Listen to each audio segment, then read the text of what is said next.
Bonjour à vous tous et heureux de vous retrouver encore pour ce temps de méditation. C'est toujours un plaisir pour moi de partager avec vous la parole de notre Seigneur Jésus-Christ. Que sa grâce et ses miséricordes puissent se manifester encore de manière abondante pour chacun d'entre nous. Nous poursuivons avec notre série sur les paraboles du Seigneur Jésus-Christ. Donc cette série d'enseignements que le Seigneur donna à la foule qui l'écoutait sur la réalité du royaume des cieux, sur la réalité de son royaume qu'il était venu manifester. Donc dans les paraboles précédentes, il nous parla de la nature du royaume des cieux, des conditions d'accès à ce royaume. Et maintenant, nous verrons également dans les paraboles successives même la valeur du royaume des cieux, la valeur d'être un enfant de Dieu, la valeur d'être membre de ce royaume, d'être justement un disciple, un sujet de ce royaume, le sujet d'un grand roi qui est le Seigneur Jésus-Christ lui-même. Nous sommes toujours dans Matthieu chapitre 13, à partir du verset 44. Les deux paraboles en réalité que nous examinerons aujourd'hui sont la parabole du royaume des cieux qui va comparer à un trésor caché, et ensuite le royaume des cieux comparé à un marchand qui va à la recherche de belles perles. Lisons le texte sans plus tarder. Matthieu chapitre 13, versets 44 à 46. Le royaume des cieux est encore semblable à un trésor caché dans un champ. L'homme qui l'a trouvé le cache, et dans sa joie, il va vendre tout ce qu'il a et achète ce champ. Le royaume des cieux est encore semblable à un marchand qui cherche de belles perles. Il a trouvé une perle de grand prix, et il est allé vendre tout ce qu'il avait et l'a acheté. Donc, comme je vous le disais, ce qui est de semblable à ces deux paraboles, c'est la valeur qui est donnée au royaume des cieux. Donc, il ne suffit pas d'être influencé par le royaume des cieux. Il ne suffit pas d'être dans une communauté où il y a des chrétiens. Il ne suffit pas d'être dans une communauté où la parole de Dieu est prêchée. Il ne suffit pas d'être dans une communauté où l'Esprit de Dieu agit avec puissance, mais il faut être un membre du royaume des cieux. Donc la valeur de ce royaume des cieux est telle que lorsqu'il est trouvé, on est disposé à perdre ou à vendre tout ce que l'on a pour l'y accéder, pour l'acquérir.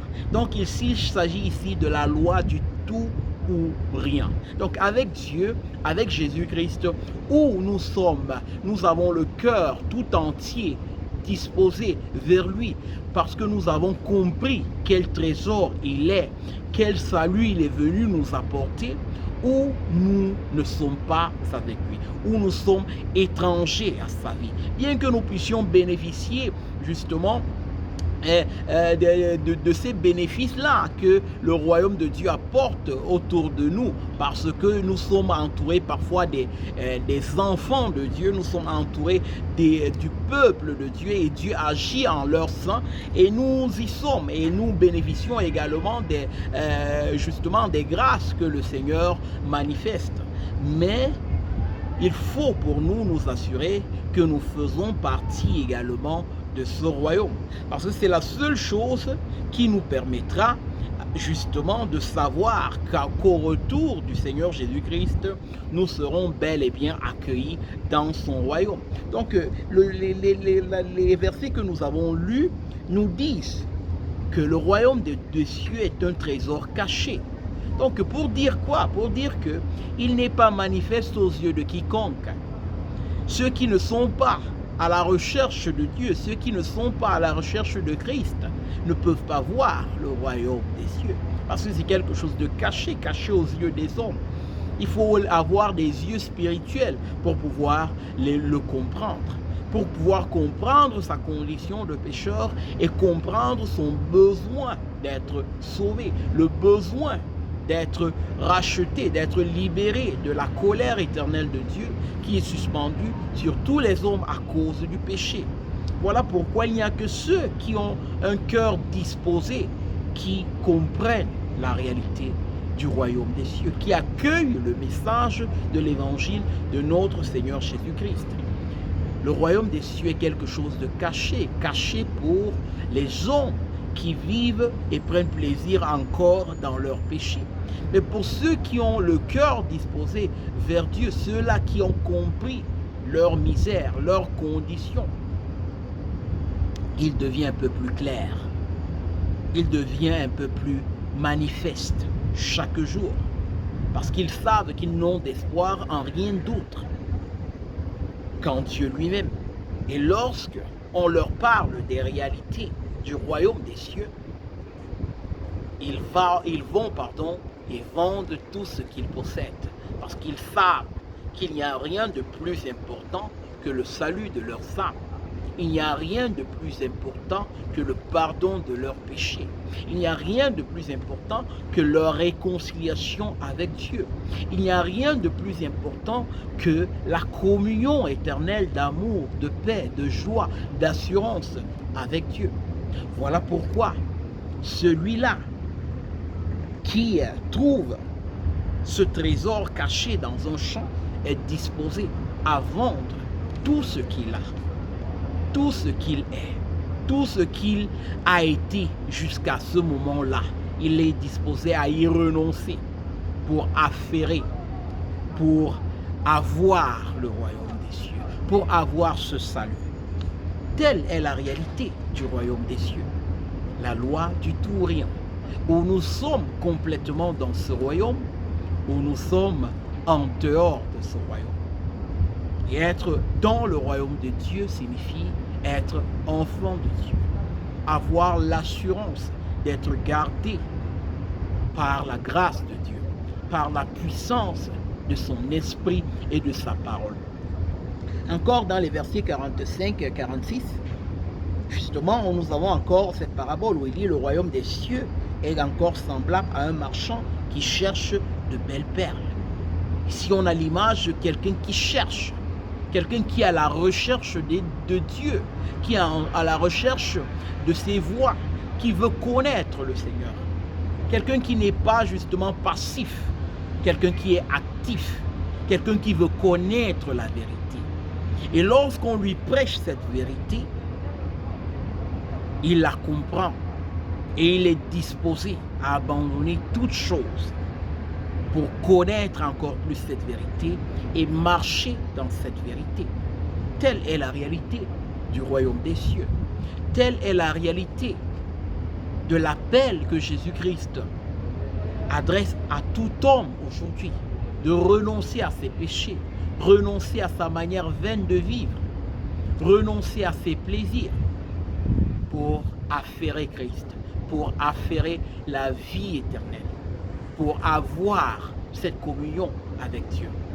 C'est d'ailleurs ce que l'apôtre Paul lui-même a expérimenté dans sa marche. Allons lire ce que l'apôtre Paul lui-même dit dans Philippiens chapitre 3 à partir du verset 4, où l'apôtre Paul témoigne de son expérience du royaume des cieux. Quel a été justement l'impact de cette découverte dans sa vie? Qu'est-ce que cela a apporté dans sa vie de nouveau? Et comment est-ce qu'il regarde les choses à présent qu'il comprend la réalité du royaume des cieux? Lisons Philippiens chapitre 3 à partir du verset 4 jusqu'au verset 14. Où il est écrit: moi aussi, cependant, j'aurai sujet de mettre ma confiance en la chair. Si quelque autre croit pouvoir se confier en la chair, je le puis bien davantage. Moi, circoncis le 8e jour de la race d'Israël, de la tribu de Benjamin, hébreu né d'hébreu, quant à la loi pharisien, quant aux zèles persécuteurs de l'Église, irréprochable à l'égard de la justice de la loi. Mais ces choses qui étaient pour moi des gains, je les ai regardées comme une perte à cause de Christ. Et même je regarde toutes choses comme une perte à cause de l'excellence de la connaissance de Jésus-Christ mon Seigneur, pour lequel j'ai renoncé à tout. Et je les regarde comme de la boue, afin de gagner Christ et d'être trouvé en lui, non avec ma justice, celle qui vient de la loi, mais avec celle qui s'obtient par la foi en Christ, la justice qui vient de Dieu par la foi, afin de connaître Christ et la puissance de sa résurrection et la communion de ses souffrances, en devenant conforme à lui dans sa mort, pour parvenir, si je puis, à la résurrection d'entre les morts. Ce n'est pas que j'ai déjà remporté le prix ou que j'ai déjà atteint la perfection, mais je cours pour tâcher de le saisir, puisque moi aussi j'ai été saisi par Jésus-Christ. Frère, je ne pense pas l'avoir saisi, mais je fais une chose, oubliant ce qui est en arrière et me portant vers ce qui est en avant, je cours vers le but pour remporter le prix de la vocation céleste de Dieu en Jésus-Christ. Voilà quelqu'un qui avait compris ce que c'est que le royaume des cieux, la valeur du royaume des cieux. Rien de ces privilèges qu'il avait obtenus jusqu'à ce moment-là dans le monde n'équivalait à la réalité, au trésor qu'il avait trouvé en Christ. Et il était disposé à faire tout pour que rien ne puisse entacher ce trésor, rien ne puisse le distraire, rien ne puisse justement le détourner de ce grand trésor qu'il avait obtenu en Jésus-Christ. Telle est l'attitude que chacun d'entre nous devrait avoir. Telle est l'attitude que nous devrions avoir à l'égard de ce grand trésor, de cette grande grâce que le Seigneur Jésus-Christ nous a manifestée. As-tu compris la valeur du royaume des cieux? As-tu compris la valeur du salut de ton âme? Jésus-Christ a payé le prix afin que tu deviennes un enfant de Dieu, afin que tu deviennes un membre de ce royaume, que tu deviennes justement un citoyen, un serviteur de ce royaume et également même héritier de ce royaume. Qu'attends-tu? Repens-toi de tes péchés, tourne-toi vers Christ, ouvre-lui ton cœur et reçois son évangile, reçois sa grâce, reçois son pardon, car il est venu pour toi, pour te sauver. Oui, il est venu pour toi, toi qui entends ces paroles.